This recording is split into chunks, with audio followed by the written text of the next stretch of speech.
One of the last active F-14 Tomcat fighter jets will retire its wings right here in South Florida. It came in for a landing at Locka Airport this afternoon, and that's where we find Local 10's Brad Berkey with a closer look at this historic plane.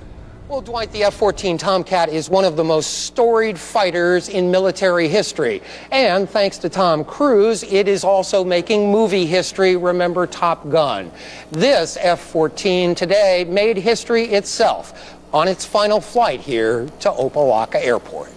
The Navy's last F-14 Tomcat made 2 ceremonial passes before its final landing at Locka Airport. If the Tomcat looks familiar, you probably saw it in Top Gun with a young Tom Cruise. The flying sequences all feature the F-14. It definitely made it Hollywood. Took a lot of people out there, but as far as aviation enthusiasts go, I don't think it has much to do with the movie. It has to do with the aircraft that was built. The Navy is retiring the F-14s. Most will be mothballed in the Arizona desert, but this one will go on permanent display at the Wings Over Miami Museum at Tamiami Airport. It's great to see the image and the legacy of the airplane for people to see, as opposed to having to go into the boneyard and get cut up, which is that's a really tough thing. Retired Captain Dale Snodgrass has more hours in the Tomcat than any pilot and led the squadron in combat during Desert Storm. Some machines, some things just automatically have presence, and this airplane, from its birth until its final swan song here, has had great presence.